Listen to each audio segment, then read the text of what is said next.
Ciao Juventini of the world, my name is Giuseppe, welcome back on the channel. Yes, I am still angry. Yes, I am super disappointed. Yes, it still hurts a lot, really a lot.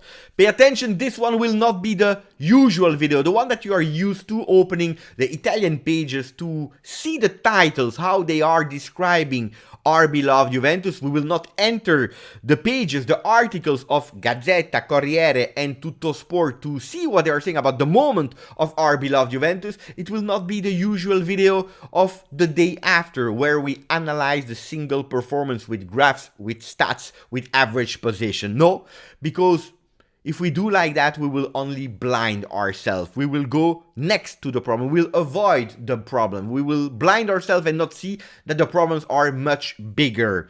This will be an opinion video where I will share my thoughts about the moment of Juventus. I will try to be as honest as possible. I will try to speak about every single topic, the coach, the players, the moment that Juventus is in, and also the youngsters that were the only light at the end of the tunnel yesterday.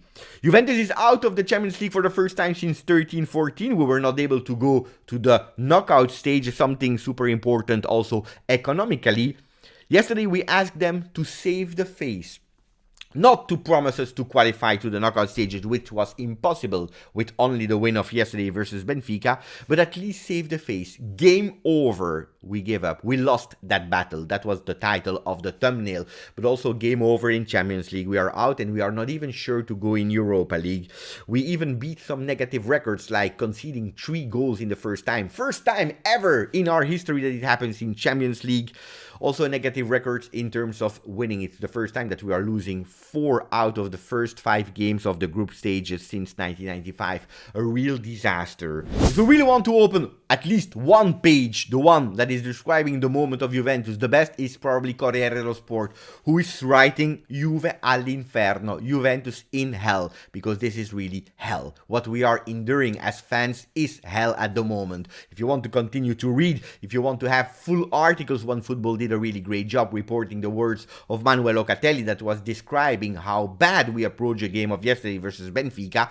If you want to also read a really interesting one about how Juventus is crashing out again out of the Champions League and that we are looking less elite than ever, I recommend you to download OneFootball for free for iOS and for Android, because you will have all the explanation there. It's for free.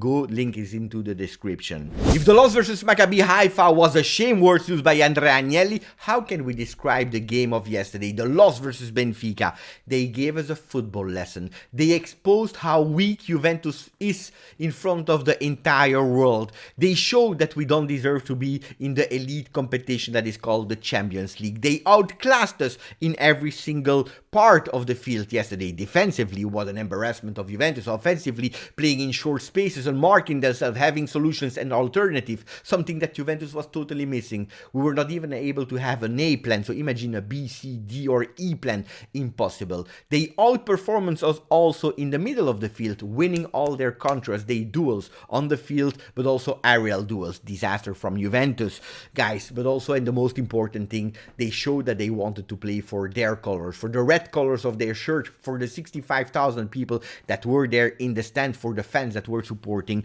and they were respecting history. We asked Juventus to save the face. Well, game over. Not even that. We were not asking yesterday to win 5-0, but to play for the shirt, to play for the fans that are having a difficult moment in supporting Juventus, and Juventus was not able to do it. Guys, I will tell you one thing. Drastic changes are needed. There is no other solution. Drastic changes are needed. And you will tell me, Beppe, we are telling you since a long time.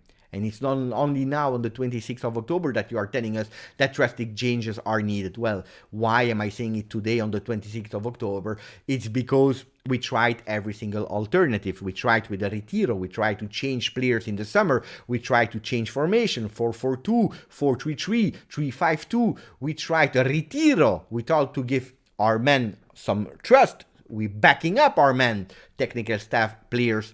We tried everything. It is not working. So it's not a matter of if, because drastic changes will happen. It's a matter of when. If we know that these drastic changes will not happen immediately, confirmed by all the journalists yesterday, the first available option will be after the game of Juve Lazio. before the international break. That's the first moment where these drastic changes can happen. The second one is at the end of the season, taking with a big risk that you are doing even worse in Serie A. Maybe to have a hope, to have a coach or a solution that will be free at the end of the season. If it's not happening there, guys, then I don't know. But it's not a matter of if, it's just a matter of understanding when it will happen. The first one to blame in these solutions, in these moments, is the coach. Has always been the coach in every single club on earth, is the coach Allegri in Juventus. Why? There are 3 points that I identified that I'm really blaming that Allegri 2.0. It's the total flop of physical condition. The preparation in the summer has been a disaster. I'm putting aside the injuries that are even making it worse with 1 injury per game. Total disaster. Average 1 injury per game, that is a total disaster. But the physical condition of the players that are healthy to play, they are always arriving second on the ball. This is not acceptable. Every ball, we were second, and then you deserve to lose because you are not able to think and to go, because we are slow. We are not able to play 90 minutes for more than 1 game. It is impossible and unacceptable. Emotionally weak and fragile team, and I'm not blaming the players here. I'm blaming the leadership. I'm blaming the management. I'm blaming the coach there, because at a certain moment you need to enter the brain of the players, their emotion, their heart, and to change, to overturn that situation. Maybe with that retiro, we saw Juventus waking up versus Torino, versus Empoli, but we saw that it was actually just a short-term solution. We didn't solve anything. The solution, it's not there. We were not able to do it. And then a game plan. Today we have no game plan. And I will tell you even more. This is the least of my problems today. It's not even the biggest problem not having a game plan. Because if players were able today to run physically, if we solved it, if we were able to be emotionally stronger, probably yesterday we do 4-4. Probably we are not even losing versus Benfica, but we are winning. Because we are running, because we believe in it. I know. But then, on top of that, you have no game plan and it's a disaster. Drastic changes are needed for the coach, but attenzione, we also have to speak about the individualities, because it would be too easy to blame only one person. And I don't like to do it, because yesterday we all saw it. Exposed by Benfica, a lot of players. I identified also there 3 things. The first one is defensively we were an embarrassment.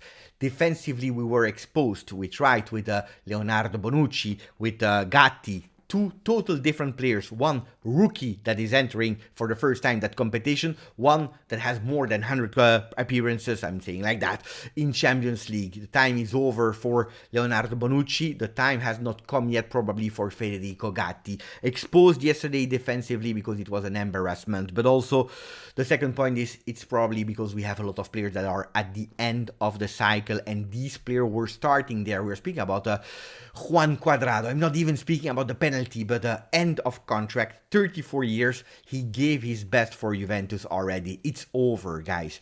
End of cycle for Bonucci. I already said about the defensive phase. End of cycle for Alexandro. That is really strange, because he's probably the youngest one of the 3 of them. He's 31, but end of cycle.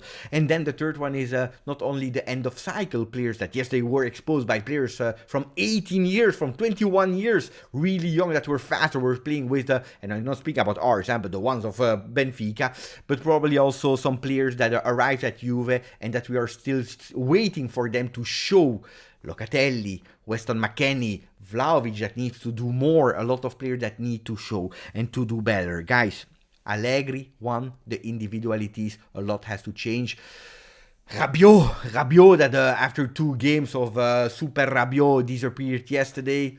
I don't know, guys. At that terms, you don't renew. You don't renew. Neither Rabiot, neither Bonucci, neither Alexandro, neither Cuadrado. Drastic changes are needed there in the team as well, especially when you have the opportunity. I don't want to hear about contract renewal for some players that are absolutely not deserving them.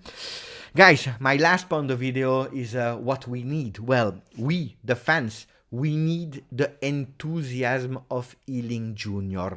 The season is already over. The season is already game over, like we started the video with. Yes, okay, we accept it, but we need to see the enthusiasm of an Ealing Jr. entering and eating the field, giving a bit of hope, enthusiasm of Mathias Soulé that missed that 4-4 but was there playing between the lines. We need to have the enthusiasm of Fabio Miretti with playing unconsciously behind the strikers, being there, finding his position, being there, showing us that the future is bright, like the young players yesterday with the under-19, Kenan Yildiz, Huijsen, Turco, Haza, Mbangula. We need the enthusiasm, we need a fresh air, we need a new breath. This is what we deserve as fans. We tried with the old Guardia, with the senior players. We don't need to only win versus Lecce today. This will not be enough. We won versus Torino, we won versus Empoli, and it was not enough. What Juventus needs today is a fresh air. It's counting on the next gen. We said next gen, well, next gen is today, guys. Next gen is today. We all saw it. Will they fail? Probably. Will they do mistakes like Miretti did that penalty versus Benfica in the home game? Probably. We don't care. Let them fail. Let Soulé miss that open goal. We don't care. We need to see them on the field. For Juventus to start with a fresh air, to say, yes, our future is bright. We accept these mistakes because we know that a better day will come. That better day will come. It only depends on us how fast we will have it. I told you, drastic changes will be taken. It depends on Juventus how fast we will want to take them. When is important today. Guys, long video, probably confused video, probably I missed something, so don't take it too personally if I missed a topic. I try to speak out of memory, out of what I was feeling. Thank you. Thank you, guys. I'm sorry for the mistake I said in the video. Thank you, guys. Thank you for supporting the channel. Maximum of like. Subscribe to the channel if you want to. I know it's a difficult moment. Thank you, Forza. And this will never change. Thank you, Forza. Juve.